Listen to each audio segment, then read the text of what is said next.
And welcome back to another episode of World 1-1 Podcast.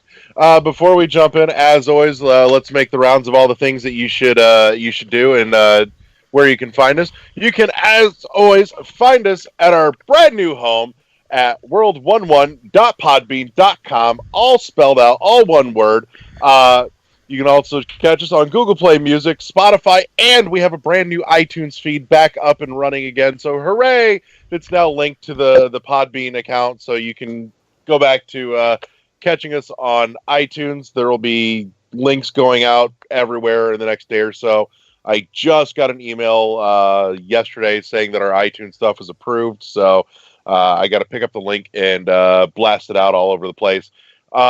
Of course, you can like us on the Facebook page, which is, where you're going to find things like those links, and check us out on Twitter. And, of course, the spectacular Twitch channel that's Kathy's just done fantastic work with making magic happen on there, where you can find Kathy and Dylan and myself, and coming soon, you'll also find Josh and Eddie. I actually had a chance to go streaming on our Twitch channel earlier today, as a matter of fact. Yes, you did. Aside from some technical snafus from the fact that I was just playing a super fucking old PC game that just didn't have audio options, and rearranged all the settings on my computer to make it fucking work. But it worked. It worked. At least they got to hear the most important person, me. So that's all that mattered. Yep. So and so that's something you can check out. And of course the YouTube channel that Josh has been putting in blood, sweat, and tears into getting everything built up and up to snuff for as well. So but now with all that crap out of the way, wait a minute, did I actually get it all in one again this time? I didn't miss anything this time, did I? I don't think so. Fuck, I missed Spotify. Damn it, we're on Spotify. God damn it. You need to write this down. Come on, Larry. I need a fucking sticky note. Get your stuff together. Come on. God damn it. It's a lot of stuff. No, it isn't. You know what? That's not bad, though, for off the top of my fucking head. No, it's not bad. Just write it down so you don't forget. I know, but I'm lazy. Okay. I'm the least professional ever. I was going to say very unprofessional. Welcome to our show. I am your host, as always, Larry the Bearded Wonder. Joining me is Eddie Old School V. Yo, shosh. Josh the LeGrew. Hello, everybody. And Kathy makes the magic happen. Hi. So let's jump straight into oh my god video games. Eddie, it's been a week or so since we've heard from you. The fuck have you been playing? So I'm going to start with Xbox One. Played a little bit more Forza Horizon 4. Still enjoying that game. It's a battle still that I have, but I think I gave the best soundtrack to Just Chasing Beats. So, but Just Chasing Beats and Forza Horizon 4 are probably my top musical scores of 2018. And just like hearing Forza in the headset and not on the TV is completely amazing. Like, it's the best way to play that game. Also started out Far Cry 5, working on that. I downloaded Celeste, but haven't started it just yet. I do plan on getting the Mass Effect trilogy, and I do plan on getting Prey. I'm gonna see if there's a used copy, or if it's additionally available on Xbox One, I'll probably end up buying it because I want to go do the original Prey before I try out the new version of it. I liked the original Prey. The original Prey was awesome. It was really good. I heard it was really good, so I'm willing to give it a try.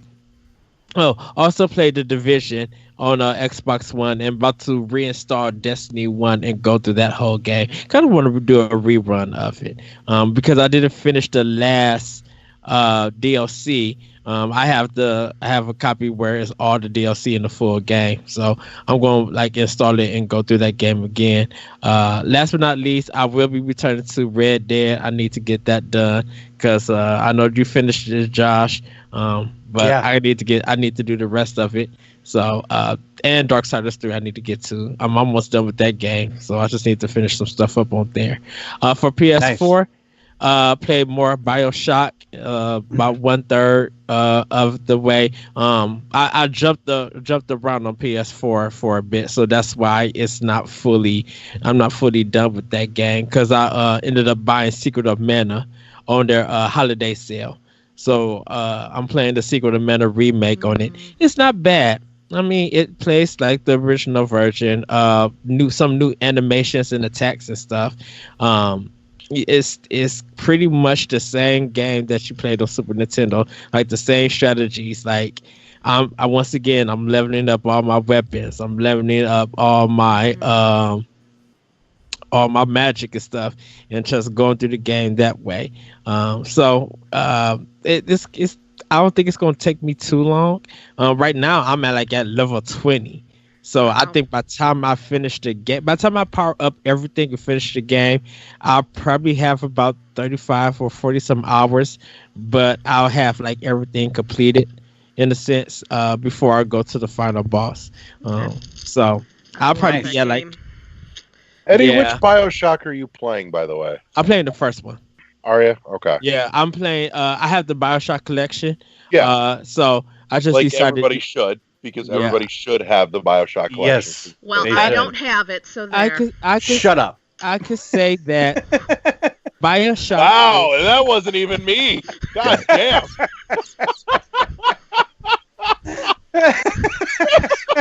Wow. I scared her away. Normally, that's me. God damn it. Wow, that was forceful. Josh came out of his fucking shell tonight. Holy crap! What did I do to you guys? We're gonna have something in the comment section. Oh god damn! If y'all listen to this on audio, go to YouTube and watch the video. And oh my gosh! Wow! Ouch! Sorry. No. Oh my god, why are you apologizing? Don't apologize. That was funny. Meanwhile, this is great product placement for whatever company made Kathy's gaming chair. This week's episode. Bye. Eloquish? Is it what it looks like? Yes. Eloquish? Yes. Yeah. Is it safe to come back? Is it you safe? Come back. It's okay. Is it? Yeah.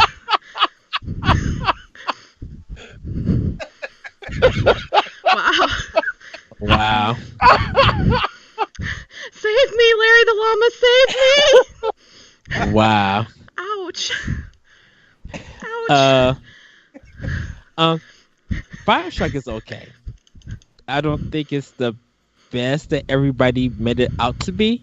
But I mean, it's an enjoyable game. I think you'll find some fun in it.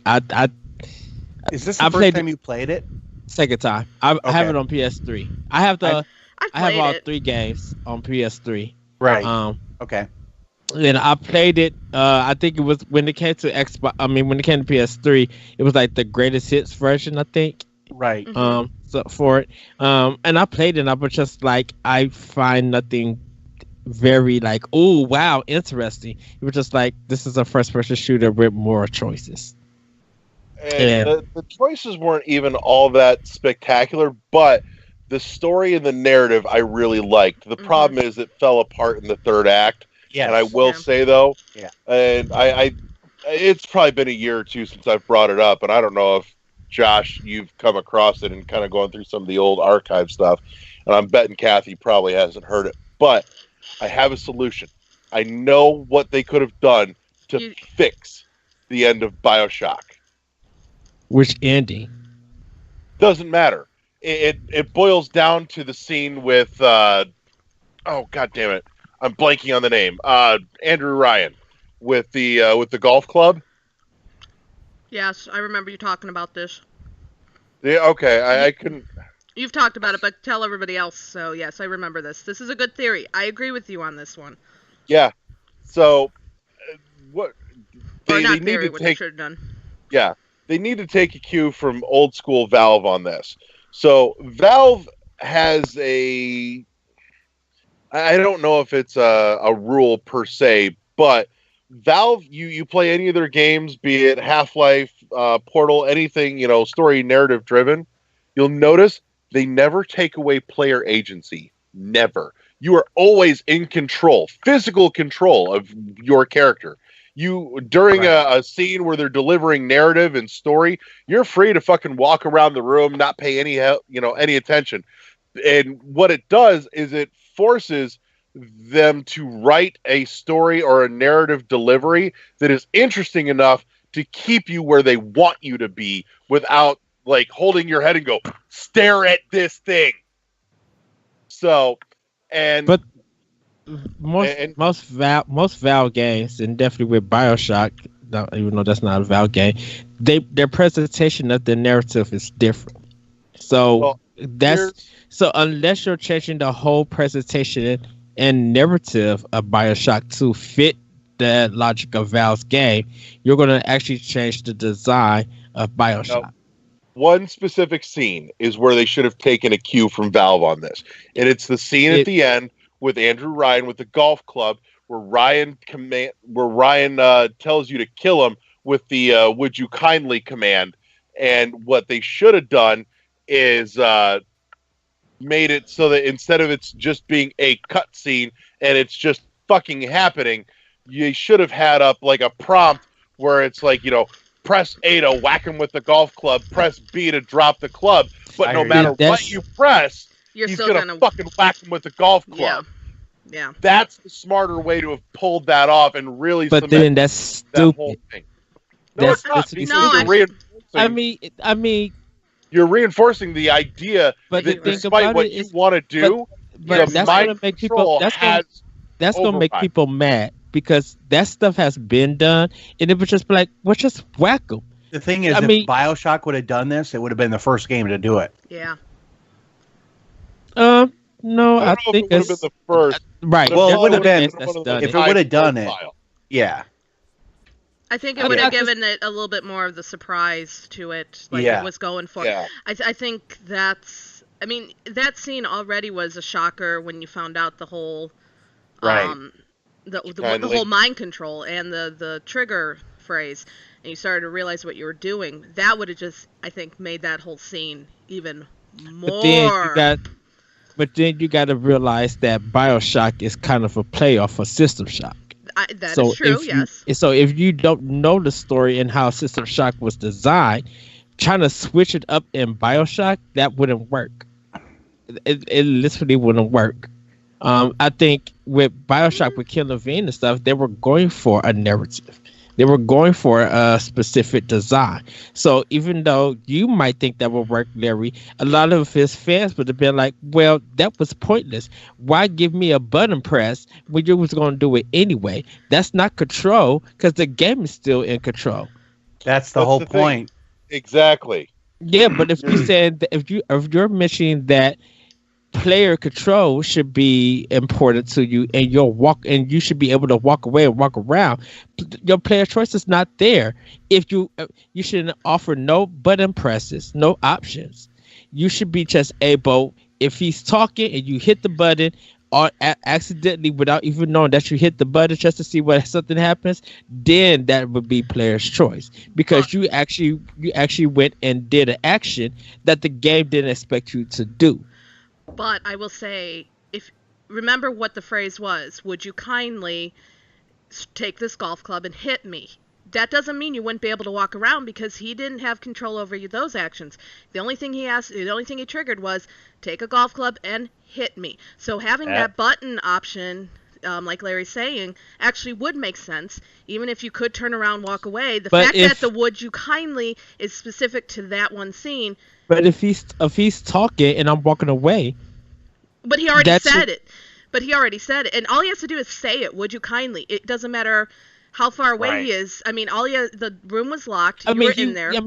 I mean, he would. I mean, he But- would say, "Yeah, that's fine," but then don't offer no button presses for it.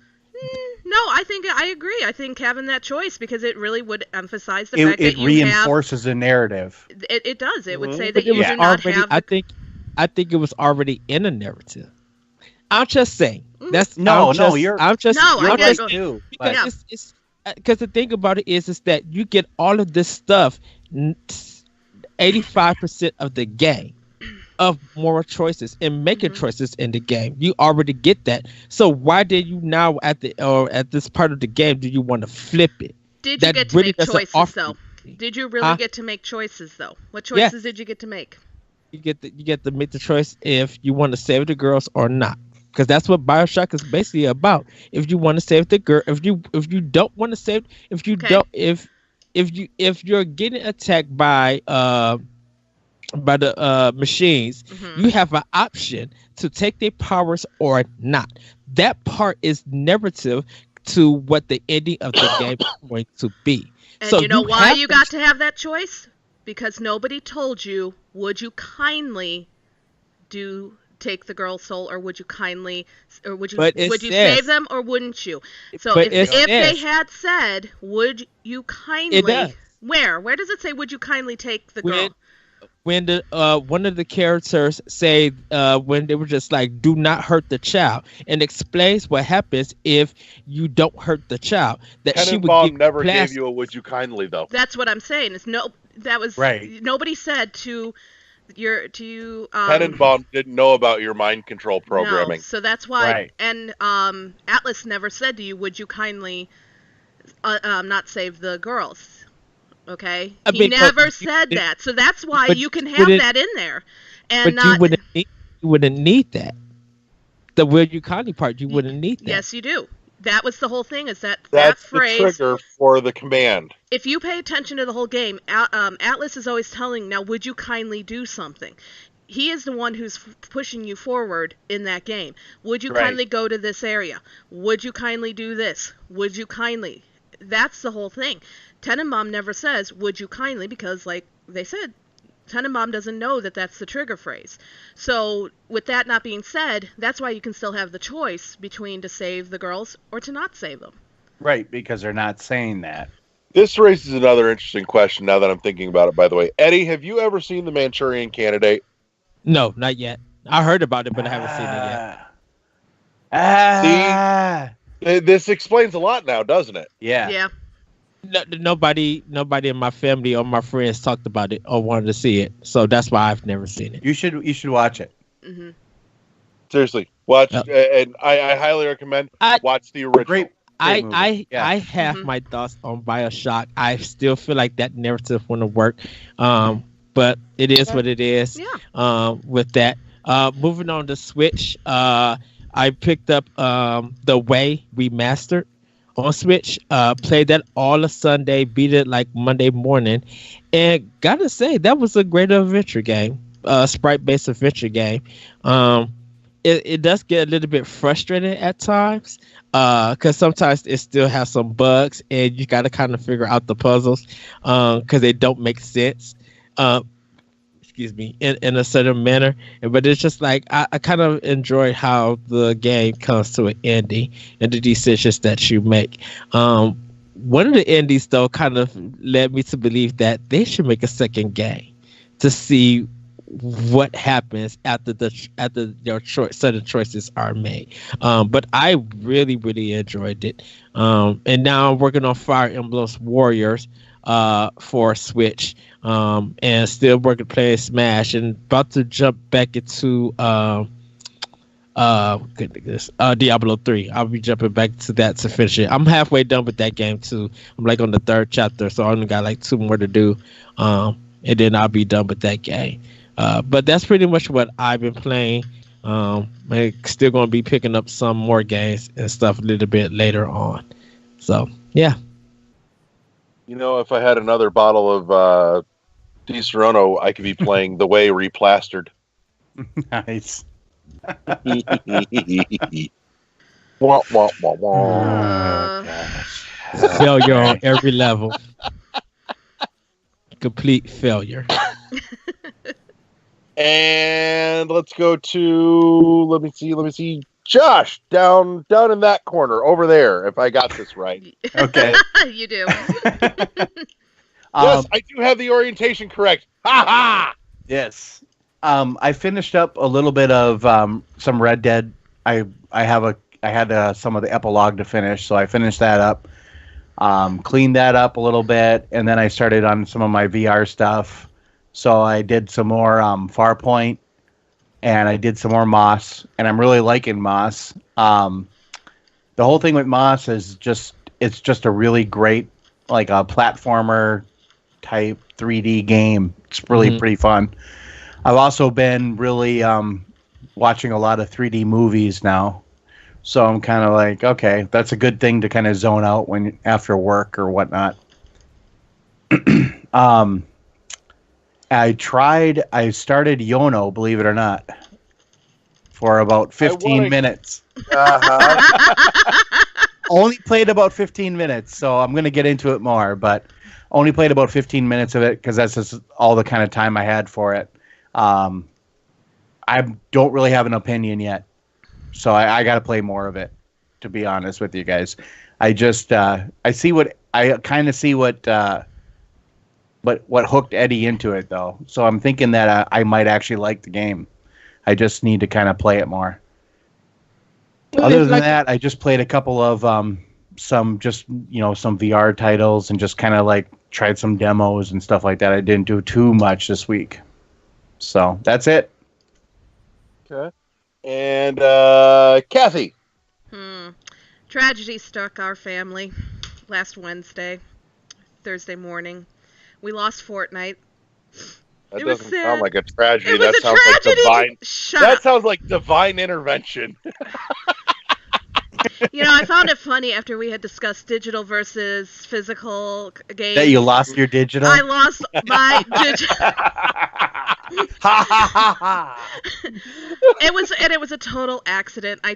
So just so our listeners know, I was working on the Twitch channel and I stretched my legs out and I accidentally hit the power button on our power strip and shut down my entire desktop, everything.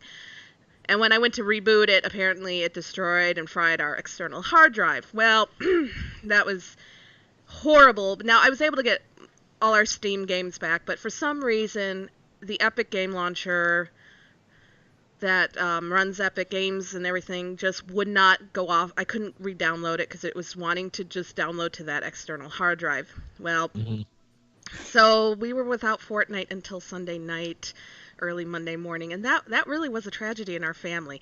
So, 4 people who really play Fortnite, that was hard. Could not play, but I did. I mean, it wasn't like I couldn't play at all. So I did start a run of Super Metroid, which I'm going to start over again because my goal was to go through it and not die once, and I got to Craig, and I totally bombed that one. Wait a minute. Spell that for me. Because I want to make sure I'm hearing what I think you're saying. Shut up. Anyhow, I'm not spelling it because I'm going to spell it wrong. I am not a speller, okay? Spelling was my worst subject. I would get on my test horrible, or I would do wonderful, but then never mind. I'm not even going to go there. Let me ask this. Shut up, Judger. The last letter. Shut up. Anyhow, so I died there, and I'm like, forget it. So then, I'm just going to ignore you. I was looking through my SNES Classic, and actually, Eddie, you brought up Secret of Mana. That one I want to start playing, too, because that was one of my favorites back when it first came out. It reminds me so much of The Legend of Zelda. But, I got to get back into that. So, Hollow Knight, still playing. I made it, actually, to the Hollow Knight boss. But I realized...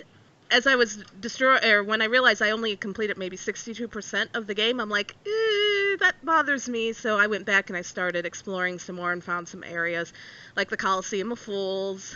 I realized there was a lot of areas I missed, so I'm just going back and forth.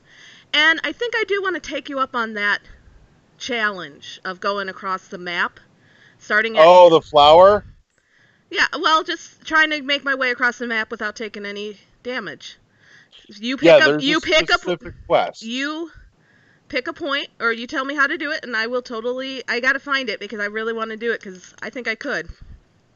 Yeah, there is a quest where one of the characters gives you a flower to deliver across the map to a grave. Okay, I gotta find it. So I gotta find it. So I gotta go. I'm wondering too, depending on just because again I've been working and I haven't gotten to keep up as much as I'd like to. I don't know if you found it all or not, but there is some stuff in the game that if you did not find it, you don't actually get to the actual final boss fight. And that's very possible. That's the thing. So I don't know. Yeah, because the Hollow Knight is not actually the final boss. Well, spoiler alert, jeez. Well, I'm just telling you so you know whether or not you're missing something. And if you're missing it, then you know to go looking. Well, what do you think I'm doing right now? I'm not even fighting the boss. I started to, and then I'm like, you know what? Let's go find some more stuff. So yeah, and there is a ton of stuff. Yeah. I do like the Coliseum of Fools. I love doing those type of gauntlet type challenges in games where you just gotta see, try to outlast all your opponents. Oh yeah, just the waves. Mm-hmm. And then what did you think of the Hive, by the way? The Hive? Yeah. Mm.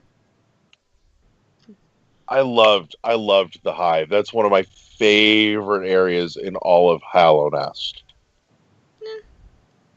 Don't know if I've gotten to the Hive. Ooh. Yeah, see, that's the magic of games like this. You can miss. You can miss technically the end. Yeah. I don't even know if I've got to the Hive. Is it labeled as the Hive? You'd know the Hive if you were there. Yeah. Is it a separate area? Is it... It's its own area, yes. It has its own map. I do not think I've gotten to the Hive then. The Hive is... Oh, it's so pretty. It's so pretty. It has... Where's it at? To the east of the City of Tears. Are you talking about Kingdom's Edge? It's like lower right-hand corner of the map. Not sure if I've gotten there. Maybe I'd have. I'd have to look and see. So it's south of Kingdom's Edge. It's not in the Abyss, is it? No. Okay. No. Then then I haven't got it. Okay, then I haven't gotten to it. I'll have to find it. Well, the fact that you can get to the Hollow Knight fight in the Black Egg and miss whole areas is just fantastic. I do like the fact, though, they let you know how much of the game you've completed. Right. So, before you go and fight the Hollow Knight. But, apparently I've missed a lot more than I thought. Well, that's the hard part, too, is that you don't know what walls you can break. Like, there were walls that I missed, and I'm like... So I go back, and I'm like, wait a minute, I can hit this? I would never think to keep hitting walls. So now I'm going around I feel like I'm in Legend of Zelda trying to bomb every area. God, like with the blue candle. When you had the blue candle and you had to go off the screen and come back on and burn the next area. That was always the worst. Let's see what else. I played CSGO because I just needed to play something where I could shoot something. But then Sunday night, Dylan, our wonderful Dylan, who's not here tonight, he saved us. He saved my family, and he is such a hero. And we got our Fortnite back, and I've been able to play that again. So, yay. That's about it. I actually took Fortnite off my Switch and my Xbox. Okay. Because I'm not playing it, and I just... If you don't like it, you don't like it. Well, it's not that I don't like it. I think, surprisingly, Activision up Epic and PUBG Court, because Blackout is good. No. Up them and the fact that it feels right to play. And I think Fortnite, as good as it is for those who like it, I don't really think I don't think after playing Blackout presents any challenge or interest to keep for those who play Blackout on Call of Duty. So I'm like, if you haven't played the Blackout mode for Call of Duty, you'll appreciate Fortnite. Once you touch Blackout on Call of Duty, you'll be like, I can't play Fortnite anymore. Okay. Wow, Gauntlet Throne. Oh, I'm gonna have to try that. You know why we chose Fortnite? It was because of the cartoonish quality for the kids. I mean, really. Right. And a lot of people say She picked it for those sweet PS1 graphics. Shut up. You know my graphics are now hold up here. I actually purposely set my graphics that way. I can make it look prettier, but then it runs slower on my stream, and it makes it harder to shoot people. So, okay. I'm not gonna say anything. Everybody hates in this group is like, oh, Fortnite. You know what? I know. I'm just not playing it on my systems. That's all. And if you want to show your kids great art, have them play Okami. Oh no, we already do. So no, okay. we play a lot of games. It's not the art. It was the fact that there wasn't the blood. There wasn't the it's Fortnite. Violence. There is the violence. It's not super graphic. Exactly. It's cartoony. Yes. Yeah, you're trying not to raise a school shooter. That's no. Let me explain. My son doesn't like that type of stuff. That's just. Oh, I get it. Okay. It has nothing to do. Believe me, my kids have played. Come on, they played Zelda. I mean, you go around with a sword, slashing and hacking. They have seen us play Metroid. I mean, you're shooting and you see all the alien guts go everywhere. Come on. Yeah, but nobody's losing limbs. I'm trying to think of what game we've had. There's a whole bunch of games, but my son is very much. Let's put it this way. They had to sing a song in preschool about different, and they were making a witch's brew, and he was supposed to have the fake finger. He couldn't even touch that. Like that whole song traumatized him because he does not like blood, guts, any of that stuff. Yeah. So that's why we went with Fortnite.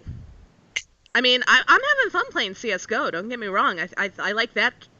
The difference in the style of the game. So I do want to play Black Ops. I really want to see what you would do with DMC Devil May Cry. That's a game I want to play. That game I would love to play. Eddie, which one are we talking about? The one by Ninja Theory. The reboot Ninja Theory. Oh, the reboot. Okay. Yeah, the one that everybody wants it to come to Switch. Because as great as DMC 5 look, I think if DMC Devil May Cry came to Switch, it would do way better sales than all four versions. I'm sure. Would do. Speaking of Black Ops, hey Eddie, did you hear that next month, National Black History Month is being replaced with National Black Ops History Month? Once again, failure. Yeah, that was. I'm just saying that game's getting old enough now. We could be just talking about history lessons. Once again, failure. You know what? It makes me giggle to think about it. You are so. A shoe hitting the child. I am. I am. Yep, man child like me. I'm a man child. I have no shame in the fact that I'm easily amused. It makes things in my life way simpler, honestly. Yeah, but it makes it boring to talk to you. Nah. Yeah. So, speaking of boring, what have I been playing? Yeah, I know. Actually, I think the only thing that I got to play this past week was earlier today on stream with Kathy. So we jumped on the stream and we ran a nice solid 20-year-old PC game. We dug into Journeyman Project 2 Buried in Time. Nice. Yep. So I did mention when we were starting up, if anybody wants to take a peek at it, we've got on our YouTube channel a complete playthrough of Journeyman Project Pegasus Prime, which is a remake of the first game in the series that kind of brings it up to snuff with the visual quality on the second, which, now isn't necessarily much to look at. Then leaps and bounds differences. I would say still that discussion with them was so much fun. Oh, it was. It was so good. Those guys are fucking sweethearts. Yeah, awesome. They are. They do all kinds of cool shit. Actually, as a matter of fact, one of the chameleon suit from the third game is actually on display in a museum somewhere. Oh, nice. Really? Yeah, Nice. they've actually got like a whole journeyman project thing in museum. I've got to look up what museum it was. I'd like to go there sometime just to check it out. But Road trip. Is Right. it just a design or like an actual suit? No, it's like the actual fucking suit. suit. Okay. Neat. It's really cool.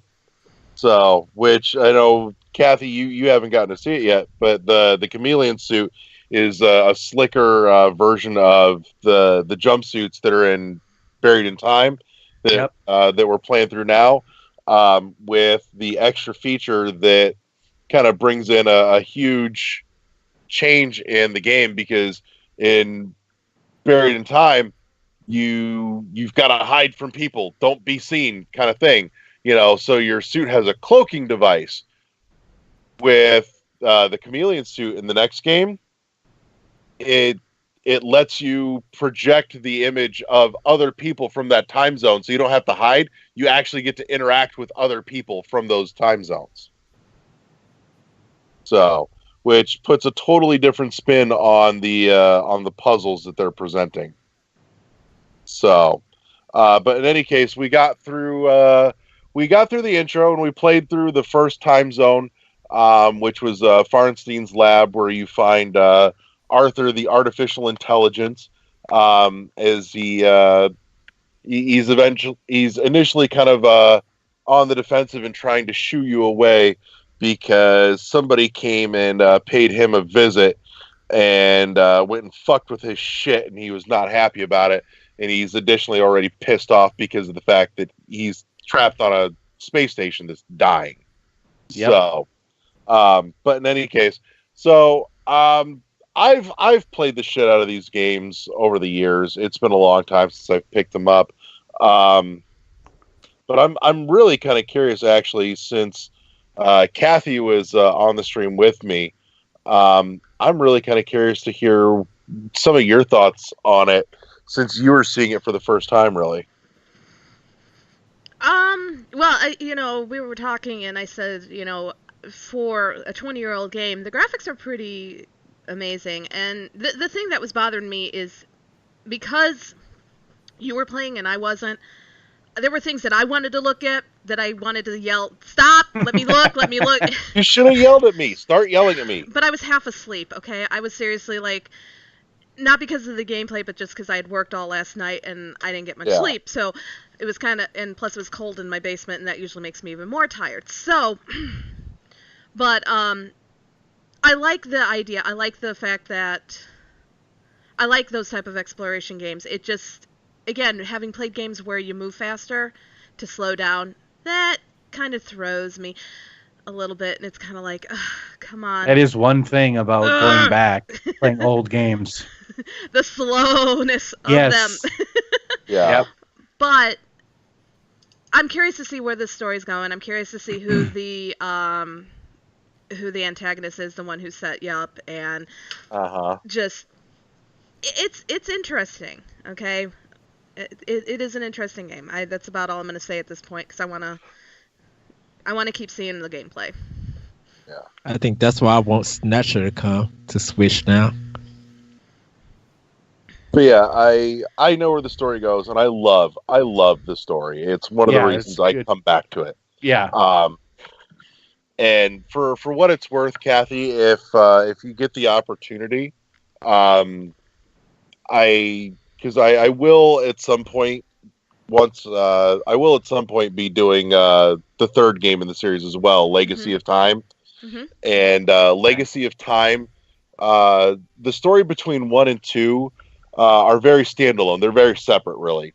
Legacy of Time pulls them together perfectly. Okay. Like, you realize that they are not isolated incidents from each other, and that they are, in fact, inextricably linked. So, for what it's worth, checking out the playthrough of the first one is a worthwhile endeavor. And already done it. So, yeah.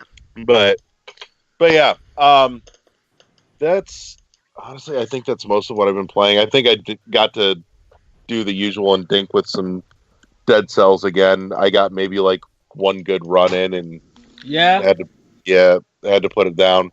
Yeah, I'm gonna get it. I'm gonna come and get Mute it. your mic, Eddie. Sorry, Your somebody. mic, and you're definitely gonna get it, motherfucker.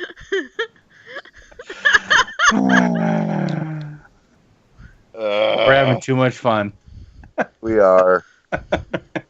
Well, I love all you guys and gals.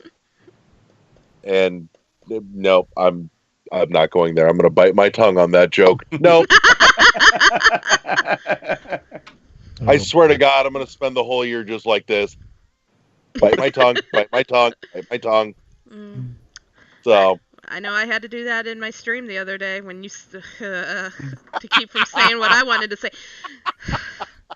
At least this time you did not get timed out. For our listeners, Larry will come into my streams that was my entire goal, to see how much innuendo I could do without getting timed out. What our listeners need to know, if you don't watch my personal streams, I have kids who play Fortnite with me. And Larry will come in and do everything possible to all these innuendos. Now, some of the kids will get it, but then I'll get questions, what is he saying? And I'm like, oh, I'm not even going there. How many times have you been timed out now? Twice?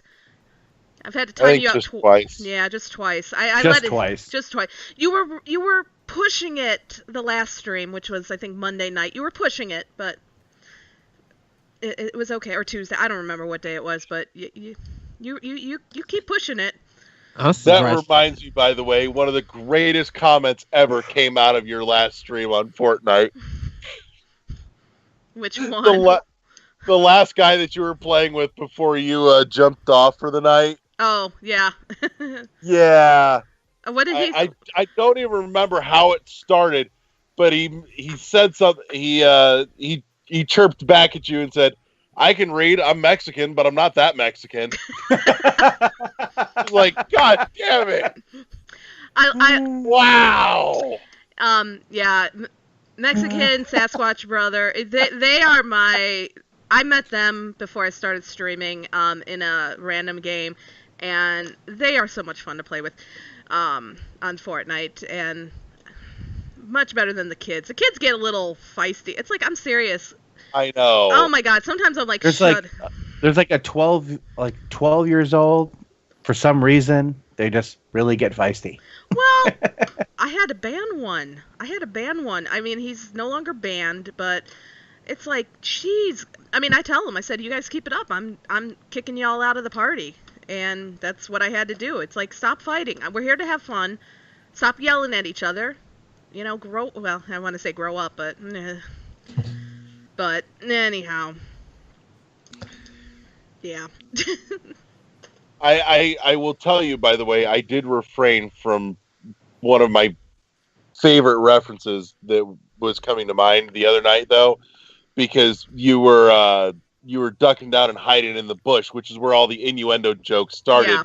Is it turned into a whole lot of innuendo jokes about bushes?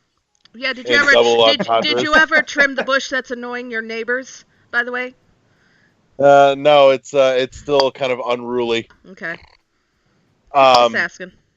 Yeah.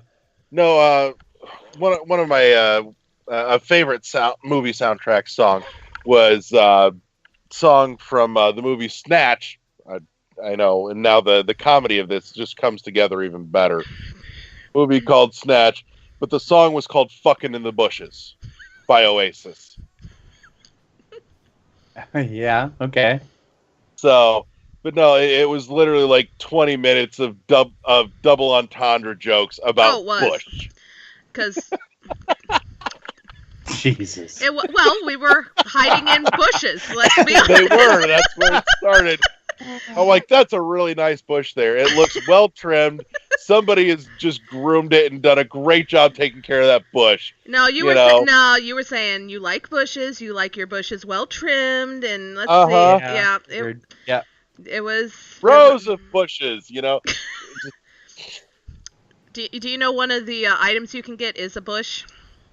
Oh God. And then you can actually wear the bush, and then you run around as a bush. Nothing like getting lost in a good bush. I'll have to find that item and actually wear it one day for you. I'll just be like, I'm a bush!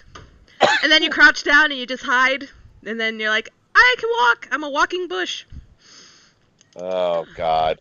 So, I think this is probably as good a place as any for the obligatory announcing of the word break. And we're back. So, this is the back half of the show. We either deep dive into a serious topic for some lengthy, meaty discussion, or we do what we're going to do tonight and waddle our asses over to the news desk with a beep beep beep beep beep beep beep beep beep beep beep beep news desk sound. So, How did that go again? I think it's something to the effect of beep beep beep beep beep beep beep beep beep beep beep. Kind of George the Jetsons kind of soundtrack are you coming from with that? I love the Jetsons. I still want the flying car that folds up into a briefcase. Right. Damn. Okay, I can anyhow. only imagine how much that fucking briefcase weighs, though. It's the future. Doesn't Not weigh a that thing. light. Yeah. I mean, geez, come on. Anyways, so there's a couple stories that I want to hit on, but they're kind of brief hits. I do want to turn it over though and open the floor between everybody else here. What's a big hit news story for you this week that you'd love to get into? Free for all. We were talking about the Division 2 going to Epic Game Store exclusively and not Steam on PC. Mm-hmm. I think that is a big win for Epic. Mm-hmm. Huge win. And Eddie doesn't think it's as big of a win, so that'd be a good discussion. I mean, Epic's it's taking the power back. I mean, it's a big win for Epic, but I'm just saying that it's going to sell more consoles than it will be on PC. I agree with you. That's money thing.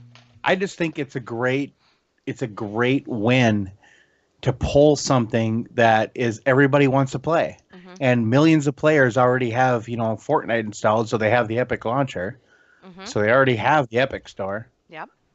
So they don't really have to push too hard to get people to actually try this. No.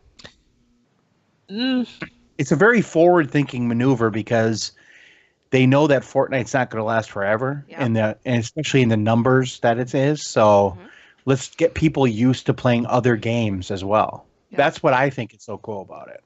Yep. And they're doing the free games too. I mean, I know that's not where we're going with, but I've got 3 games that I never would have played.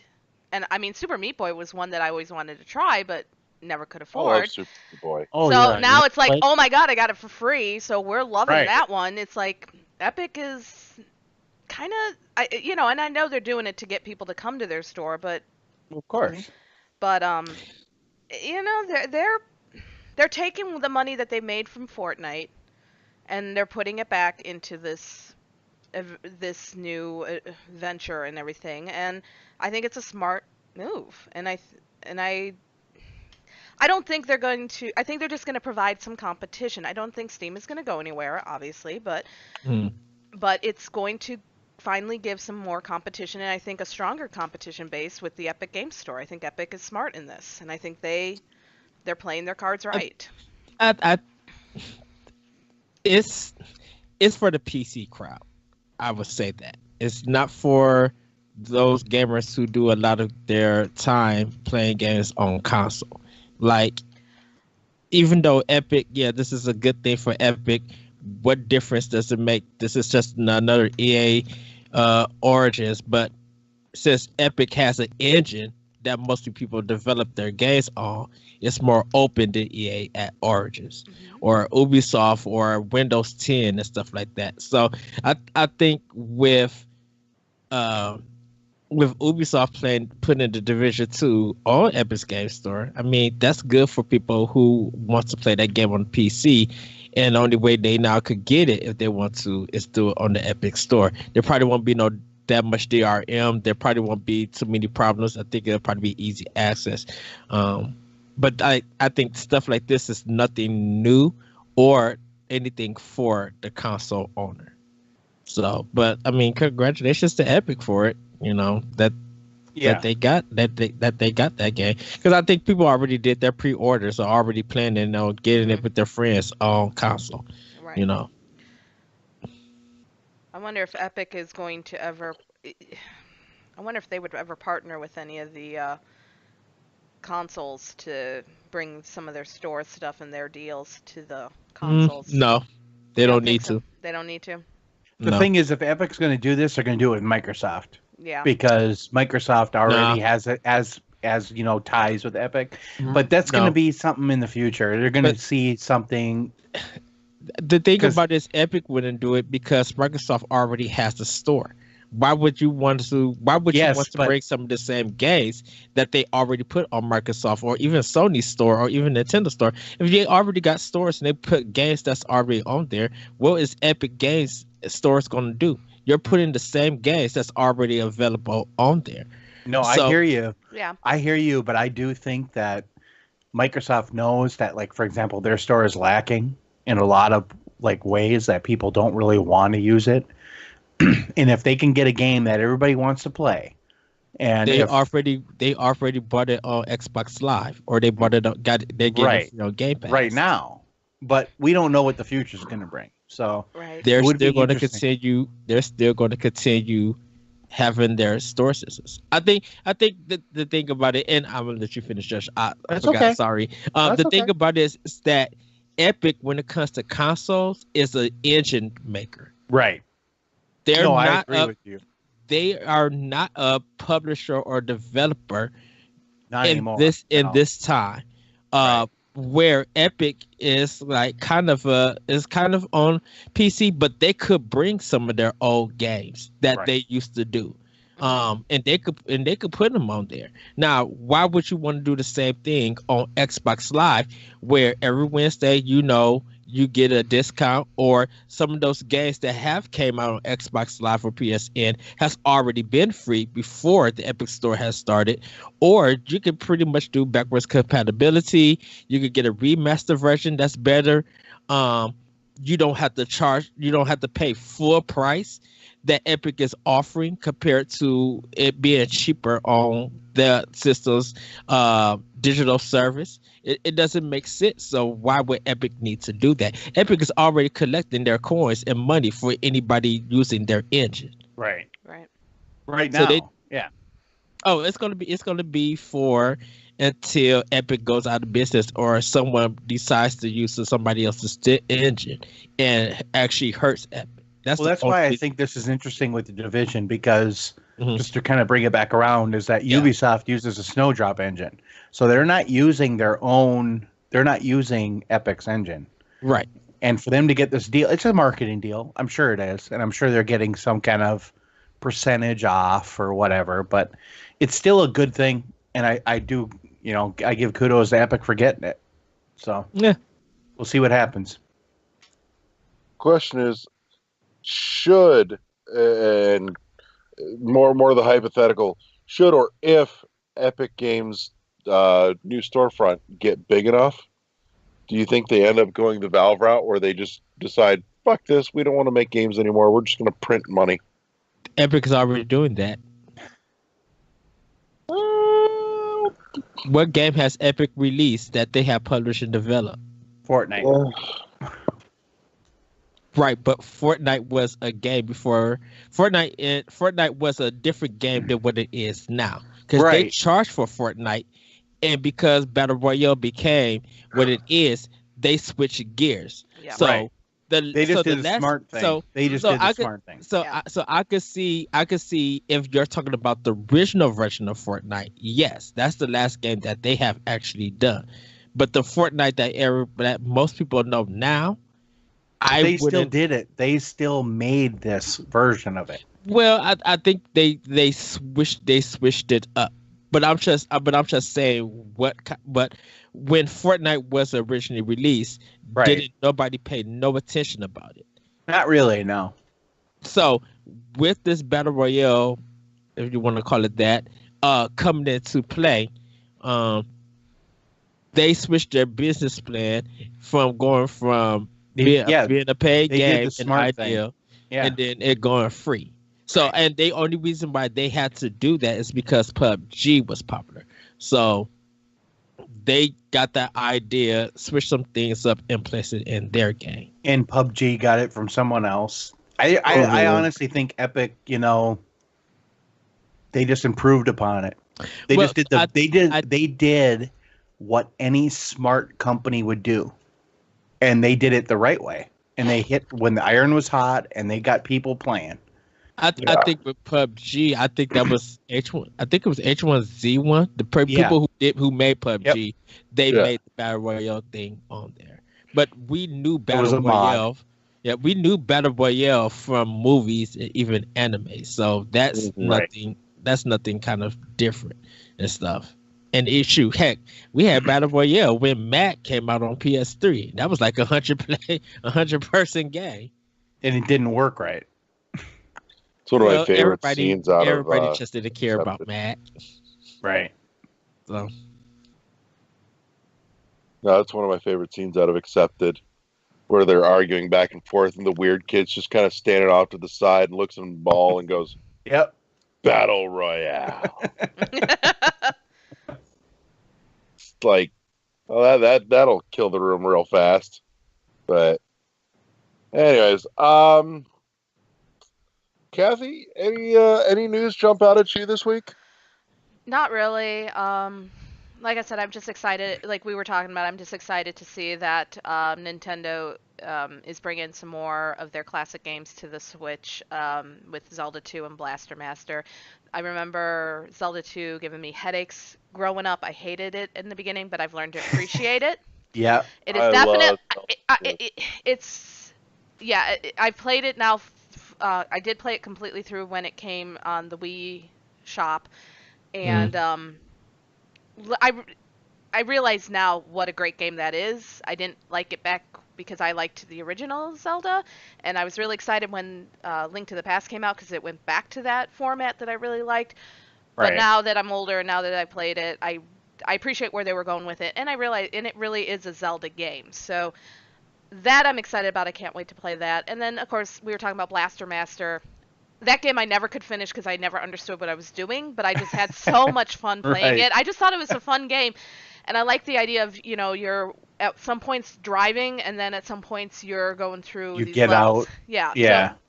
So that's pretty much the news that really kind of caught my attention. I guess the other thing was that apparently Microsoft is possibly going to be announcing a new console this year. I know that's rumors, but that's kind of intriguing. They're talking about that it actually is releasing this year. Releasing, that's what I meant. So that's kind of interesting. I don't know if it's. I mean, again, it's a rumor. It's not confirmed yet, but I know. But the source is pretty credible, right? And that's why when I look at who the source is, it's like there may be something to that, and makes me wonder. Who's the source on that? It was Dreamcast guy, and Dreamcast guy has a source at Microsoft, and he's been right before. Mm-hmm. So you're kind of thinking the only thing that makes it credible to me is that Microsoft has every reason to hit the reset button on the console generation, and as early as they can possibly do it. Yeah. It's not going to happen. Microsoft is not in the right place to do that. And we have no idea what place they're in because they've been making moves behind the scenes. They have been, the only thing I could see them doing is waiting a year to 2020, really, to not alienate their core fan base that bought, Xbox One X. Mm-hmm. Yeah. That jumped on with all that because, we just bought it a year ago. So I could see that, them wanting to give it another year or so. But that everything is going to be backward compatible going forward. Or is this going to be their discless console, the one that's all digital? Not necessarily their like a brand new console, but it's taking what they're using but making it digital. I'm thinking we might get the Ultra Slim or whatever they call it. Yeah. Which will have no disc. and it'll be Xbox One, Mhm. and it'll just be like backward compatible with everything digitally. Yeah. I don't think it's going to work. It's happening, Eddie. It's happening. I don't think so. The and digital let me- age is coming when you all realize this it. is this is the Ugh. problem with systems that It's just another that choice. everybody that's think all. is supposed to stream or it's supposed to be diskless. It's a failure because Not really. you have to. It's a really- choice. yes, It's it's a a failure. choice. Because you have to rely on the internet, and No. depending on No. yes, No, I don't. I do not Yes. have to rely on the internet. if your system is only streaming format and there's nothing being really saved on your No, hard drive, we're not like talking it about streaming. We're talking about Yeah, a I'm not talking about diskless system. streaming. right, But well, no. that's what the diskless system is. It's a No. No, streaming. wait, there's a No. hard drive. No, it's no. not streaming. You can download. I can download Download it, play. save it. You don't I- have to stream. all the games that I have saved on my PC. I can play without the internet. It And they seems are that saved. it seems that everybody's saying it's a streaming console. That's No. why I'm saying it that way. No. Well, I mean, you would be able to. I mean, that's going to You'd happen be able too. to you'd be able to stream, but but everybody's making that diskless system seem it's just a streaming No, box you would. and not like a digital download box. Oh, with, okay. with an external I hard get what drive. you. That you So would only that's be what I'm able. saying. Okay. The way Right, that's why I'm saying. Okay. The way I Yeah. understood it is that it would basically be it would have its own internal hard drive that you would download Right. the games to, so or that you you can could. connect to external or whatever. Right. But yeah, But Right, and it that's wouldn't be why actual streaming, so you could play without the internet once you. It- You need the right. internet to download the game, but not to Game. play it. Okay. Right. All right. I get so what you're saying. Okay. that's why I was just like Okay. when they were saying it that way. And the reason why I think it personally is a failure is that PSP, the digital system only, didn't work well. but that was how many years ago, Eddie? that was years ago. Yeah, that And- was and years that- ago. Years ago. And That was years ago. But that is the precedent of that was the setting example of And the reason people it didn't still- work was not because that it was a failure to download games. It worked because everybody could pirate the games. Yeah. That's why it was a but failure. Actually, nobody really bought it. I mean, there was some Everybody people bought downloaded. No, everybody bought it. Nobody. Some people Everybody bought it. pirated the games. That was the problem. Some All right. I All right. So Eddie, I'm changing your nickname for this week. Uh-oh. Oh no. Your bold and brazen predictions of success and failure of coming console iterations. This week, I dub you Michael Blackter. Oh, nice. Ooh, failure once again. He's off. He's off this week, isn't he? Oh my gosh. He's so much failure. And it's funny go ahead, how Andy. I was just gonna say it's funny how he's laughing and the rest of us are just like, what? Because of Michael. A bridge too far. Michael Pachter, yeah. Yes. I know. That's why you're Anyhow, Michael Blackter. Oh, I respect Eddie's opinion. I just don't think it's gonna. That's how it's gonna work out. Oh, go ahead, Kathy. I was just gonna say, I think again when you bring up what happened in the past, you gotta remember at that time digital gaming was not a big thing, and now it is becoming more and more the thing. It's going to change. As much as you three are so big on physical copies, digital gaming is going to take over, and we're gonna see. It would have. Only for old men like you guys are gonna No, still I know want. it's happening. Actually, the thing about it is that when you work in retail, selling video games, you will still see how many people still buy physical copies and ask for physical copies versus people buying gift cards to put it on the system because parents don't want to use credit cards and stuff, whatever that nature is.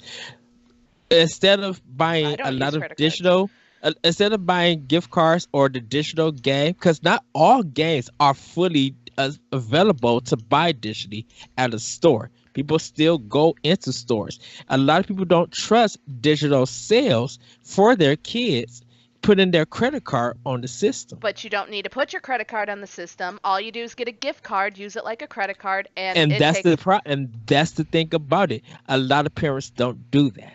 because those who go in the store don't encourage that because they want to sell the physical copy of the game. I can't tell you how many people I've had this discussion at work because I've got coworkers who have kids who play. One of them, her son plays Fortnite, so we've talked about. She's like, I don't want to put my credit card. I said, here's what you do.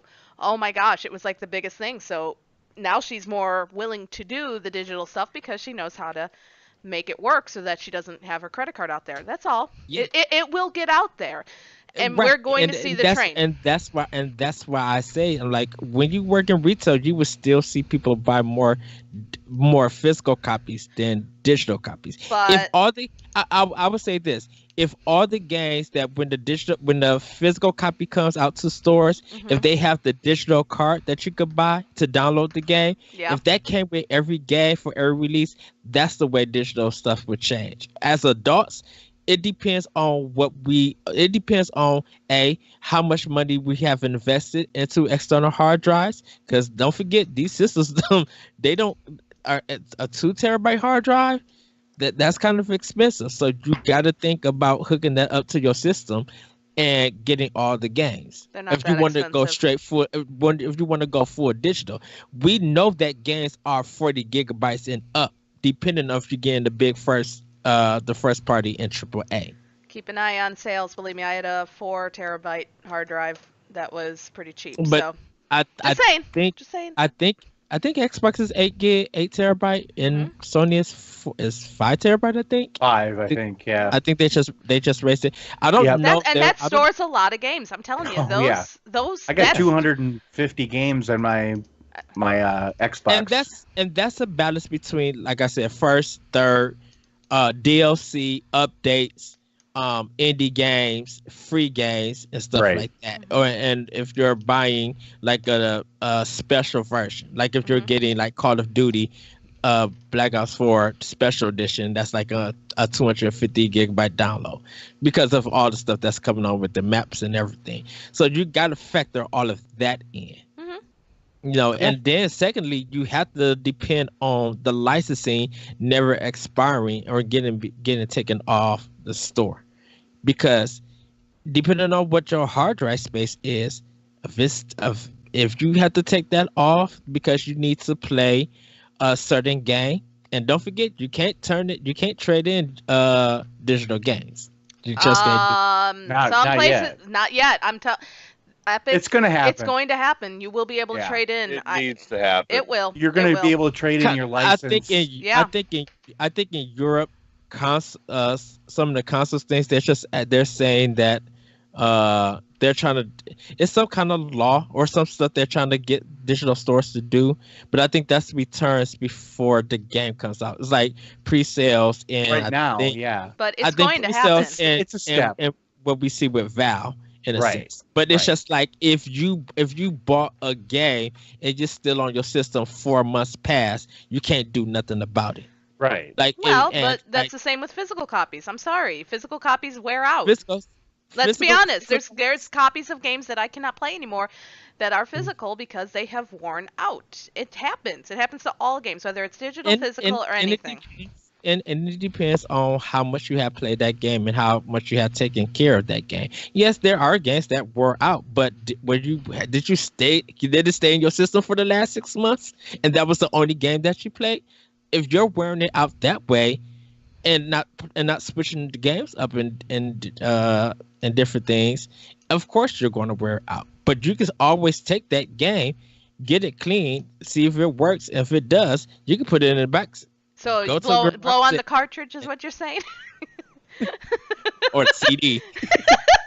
CDs, they're a whole nother ball of wax. Oh God, don't even get me started on the CD. One scratch and it can screw up the entire game. And then CDs have something called CD rot now. There's been some disc rot. Yeah. There's been some stuff that it'll still read into the system unless it's cracked and be like, wow, the game is still reading? Okay, fine. Nope. But I didn't give my viewpoint last week on the episode. But I just think that it's better to have physical for those who still want physical, because not only is this a collector's copy, not only does it contain more value, it's just more reliable than digital. I don't think you have to worry about the license when it's physical versus you have to Scott worry Pilgrim. about it. Because I'm just like, for those who bought Batman on PC, they had to take that game down. And so you can't play it, you can't download it if you took it off your system because it took the game down. Now, if you got the game, if you had it physically and it was just able to stay on your PC, But let's be fair, you couldn't play that game. It was shitty. That's why they So took what- it down. So it wasn't I'm the digital They file. fixed it and put it back up. right? But what, No, what a better what I'm example would saying, be Scott what I'm Pilgrim. saying is that some people probably would do it as a joke and suffer Right. through the game and Right. still play. I hear you. So, Yeah. but if they want to play World of Warcraft new upgrade or Final Fantasy 14 upgrade, and they got to take that Batman down, they can't continue their adventure until the I hear game you. is back on the store.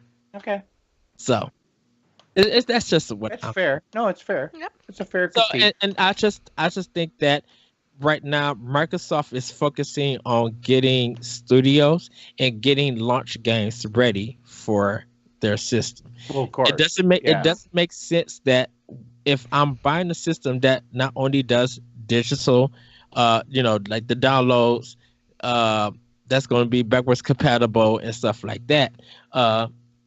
Yeah, I don't think it's happening this year either. I just think that this story is interesting, Mhm. and I think it might point to a new SKU that we might be seeing some kind of it's an Xbox It's- One still, I but it's going to be different than what we're seeing. I just don't find it necessary when you're already doing those things in one box. But it is necessary for them because they are behind. Yes. So they need to get They're mind not really share. behind. They need to make choice for people so that, like, if all you have is a PS4 and a PC, or even just a PS4, you're going to be like, you know what? I'm going to go pick up that Xbox. It's only $100 or only $150. I don't think Xbox is behind. Xbox is doing something. Oh no, they're behind. They're doing something They're different. not behind. The thing with PlayStation is holding up Sony's company. Compared to what Microsoft is doing, Microsoft could lose money on the Xbox. Guess what? They have software, they have OS, they have Surface tablet, they have a whole bunch of other things They're playing in the long PC game. area that's making them money. We as gamers are putting them in third. Microsoft is not third. Not one bit compared to all the success Microsoft has versus what Sony has. Columbia Records, Sony movies. It's about mind share too, Eddie. It's not just Right. about. It's not just about the But profitability of the company. everybody's, like I said, that's why gamers are placing Microsoft as last place. Right. And And Microsoft is deservedly not- so. Right, and Microsoft is not in last place. If Microsoft could buy Ninja Theory, Obsidian, and all of these other It's not about money. It's about the games that they're but- offering you. right, but the thing about it is that even with the games that they offer, there are people who view that out of a certain sense, and that's Right. their personal reason. As gamers, we're placing Microsoft in third place. Microsoft could be number one, while Switch Yeah, could be two, and I agree. PlayStation could be four. It's us individually that's putting them in a place. I'm just saying, out of all three, just looking at them, Microsoft is not doing bad for what they're doing. No, they're not doing bad at all, and I agree with you in that. Mm. They're not doing bad. They could be doing much better. I think They need to get their games in line, and that's what they're doing. I think their games are coming. Their games are Right. online. But they're I not think- here yet. I think their games are here. Their games are online. More are coming. There are just certain people who just have a certain viewpoint of Microsoft with their Xbox, and so they use that viewpoint to discredit Microsoft. Because trust me, Quantum Break should be Hey, top seller hit. I agree with you. good I'm a they- primary Xbox player. I love Xbox. I love Microsoft. And I'm going to tell you, the reason I'm so hard on them is because I love them. And I want them to do better. and I Like, think, and I agree that like Quantum Break is a great Mhm. game that a lot of people slept on, yeah, and they should have played it better. You know, they and should have and played that. and They didn't. it's one of those Nintendo It's Sunset Overdrive, same thing. A great game that people should have played Fuck more of. yes, it's one Overdrive of was those great. Nintendo effects that people are going to have some regrets Right. that they didn't play it because they were in such a way about Xbox compared to what PlayStation. Because trust me, the same way that they did PS3 when 360 was reigning is the same way Microsoft is getting it because of PS4 being successful. Everybody doubted Nintendo, but Nintendo continued to roll money and still to this day continues to roll money. So regardless of what place you put Nintendo in, if Nintendo is selling money and once again, like I always said, getting your competitors to imitate what you're doing and y'all still fail at that, that's more better than that's me putting Nintendo in first place than everybody else. Because when people are willing to buy your third party game on the Nintendo system and not trade it in, where by the next week I'm seeing 85,000 copies of Spider-Man for PS4 at GameStop, that's a problem. And you're the number one platform. There's no way that you got 91 million systems sold and you only sold 2.5 million. But everybody's on limited run games quickly trying to buy Thumper. Everybody is going to Fan Gamer to get Undertale. Everybody's excited to play a PS3 game that's coming to Switch. Right. People are importing stuff when PS1 and PS4 and Xbox One. So it don't matter what place we put people in. All these three systems are being a success. We just personally rank them in what we want to Well, rank. yeah, of course we do. We're gamers. It's kind of It's kind of what built-in we do. feature, Yeah. Yeah. Yeah. And like I said, it's a personal thing because Mhm. out of PlayStation 4 and Xbox One, Nintendo Switch is beating both of them. Xbox One is second and PS4 is third to me. It's going to be interesting to see if Nintendo can keep the momentum going Right. Yeah. with first party stuff, because I don't think they can. The first, third, and indie, they're keeping momentum going. Well, I guess that's yeah. Did you Well- not look at Twitter? Everybody's excited by Dragon's Dogma, a game that came on PS3 and 360 that nobody cared about on Capcom. A lot of people like that game, though. A lot of people did, but it came out. It came and went because I knew it came out, but I did not see that game in stores at all. And now everybody on social media be like, I cannot wait to play this game. You hashtag Doom for 1 million copies. And it came out on PS4 and Xbox One a year ago. Well, we're starting to get just a wee bit long in the tooth here. I think so. Yeah. I do want to quick hit two others though that just kind of jumped out at me, and they're not anything big that we'll need to go real deep in. But one major Korean mobile gaming giant Nexon, who also does the MapleStory games on PC, is apparently now for sale. So, and if you've ever wanted to, own a huge mobile gaming company and you've got millions of dollars in cash laying around, you could totally go buy them right now and get a nice piece of that Korean market share. Why not? Let's just do it, guys. Yeah, I wish all I right, had nobody- money. We're pulling Open together. up the wallet. I got $1. And nobody don't know why. I even don't know why. I was just surprised at the Yeah. story. I'm like, really? It's just they don't want to expend any more money in development of anything. Oh. I think that's what it is. But so yeah, that's a quick hit. I just have a personal interest in that because a number of years ago I played shit tons of fucking MapleStory. Yeah. So, and I haven't touched MapleStory 2. I'm almost afraid to. Like that, I could see that ending very badly for me. So I have a weird history with MMOs. So. But the other one that I did want to hit on, and I'd love to hear a little bit of one prediction and one hope for this here. Image and Form has popped out of their radio silence to say Happy New Year, and that we'll be hearing an announcement from them sooner than we think. So, if that name doesn't ring a bell, Image and Form are the fine folks behind the SteamWorld series. Oh, okay. Yeah. So we've got 3 games out from them.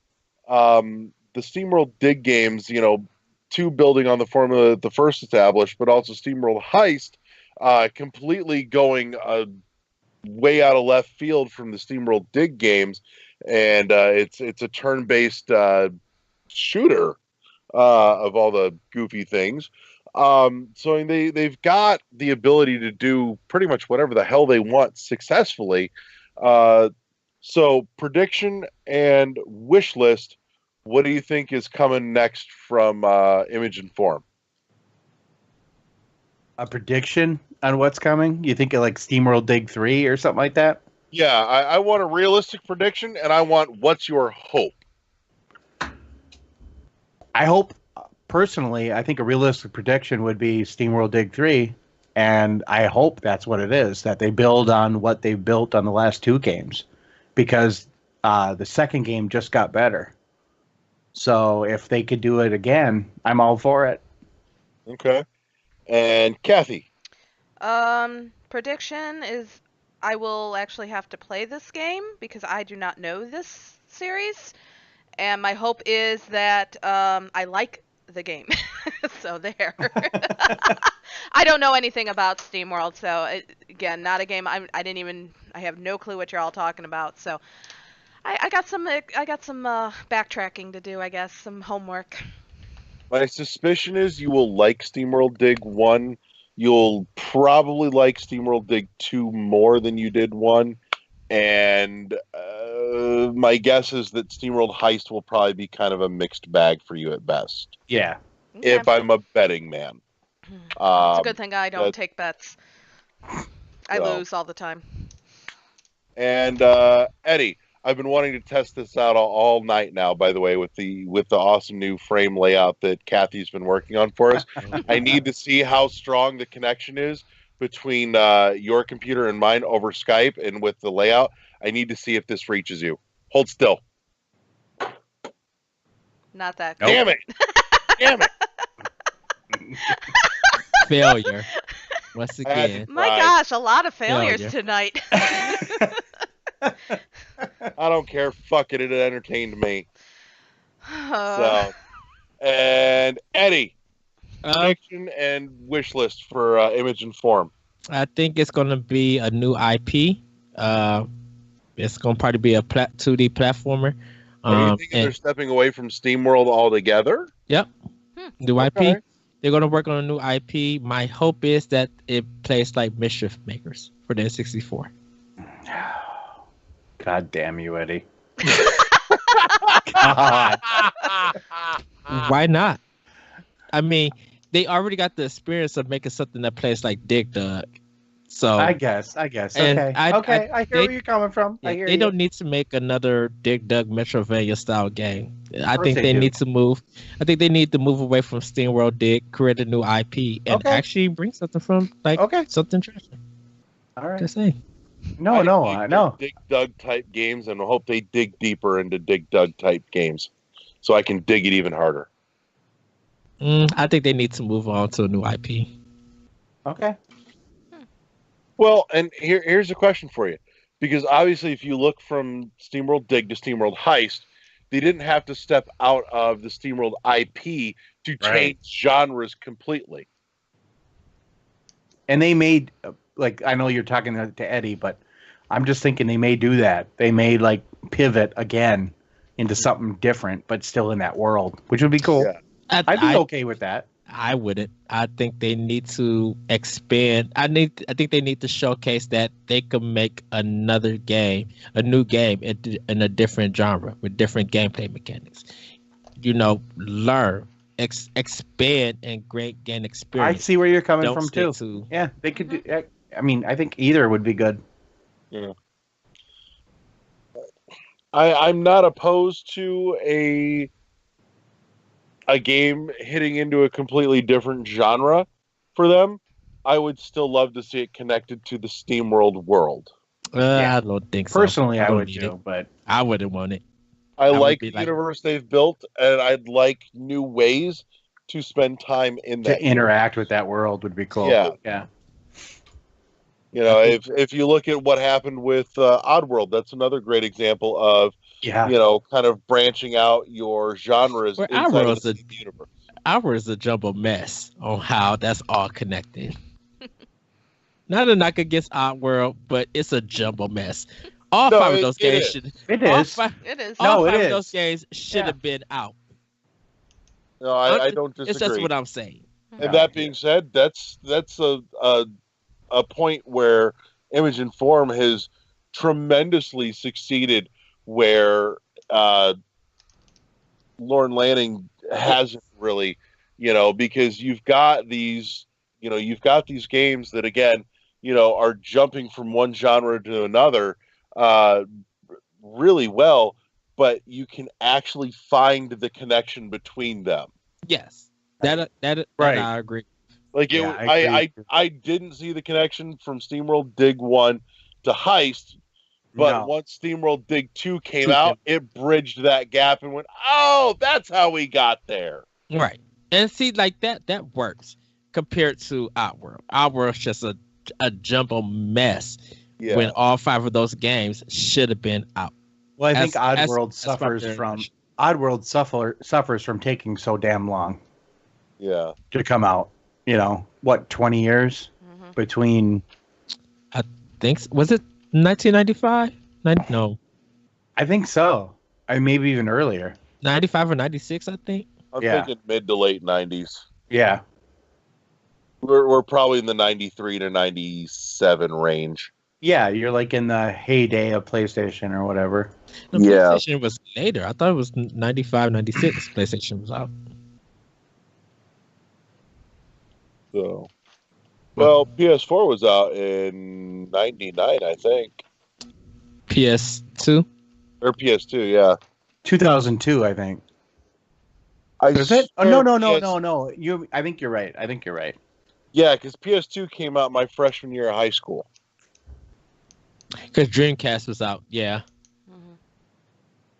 that's right. Well. Yeah, Dreamcast was out. But yeah, Jeez. I think I'm super old, I guess. I'm right up there with you, Josh. I know. I'm thinking young. to myself, yeah, I was married. I had the like, geez, guys. I'm young. I know nothing I about swear being to old. Christ, I did not throw that out as a year old when. It's just a point of reference. That No, sticks I in my understand what head. you're saying, though. I do the same thing. I'm Yeah, Yeah, completely, 94 for PlayStation. I'm First completely one. young. Right. God. In any case, Ugh. I think that gives us a good place to wrap, though. So, thank you to anybody that's been tuned in and checking us out live on Twitch tonight. You can, of course, find us at you can pick us up on Podbean at world11.podbean.com. All spelled out, all one word. You can, I highly recommend you check out the Twitch channel as we continue on. We will have more streams coming, all throughout the week as we have time to sit down. I'm aiming to get back into another sit down with Buried in Time this coming Wednesday with Kathy again, so that we can maybe knock out another time zone. So be on the lookout for that. You can also find us on our nude feed in iTunes. Links will be in descriptions and going out on the Facebook page and the Twitter page, Twitter account, whatever the hell you call it now. I don't know anymore. Fuck it. But those are Twitter and Facebook are both places where you should like and follow us as well. And don't forget, you can catch us on Google Play Music and Spotify. So we're lots of places now. I also highly recommend you check out and subscribe to our YouTube channel that Josh has been busting his Plugging away. yeah. Plugging away. So, busting his chops on to get that all squared up and in order. And yeah, I think I got them all this time. About fucking time. So I knew I'd get there. I knew I'd fucking get there. So also, just a side note for anybody that's kind of peeked at our Twitch channel in the last couple of weeks. Keep peeking. You're going to notice some changes coming as Kathy continues to work on building that out a little further. She's got some cool stuff in store for that too. Try. I have the utmost faith in your abilities. I'm glad somebody does. It's already miles better than what it used to be. So yeah, yeah. Okay. We'll get there. We'll get there. We're working on it. We are. So, but with that being said, thank you to everybody that tuned in tonight. Thank you to everybody that downloaded and listened. And thank you to my wonderful, wonderful co-hosts, Eddie and Kathy and Josh and Dylan, who couldn't be with us tonight. So thank you to all of you. And we'll catch you here on World 101 Podcast next week. So everybody say goodnight, Gracie. Good night, everybody. Good night. Bye. Peace.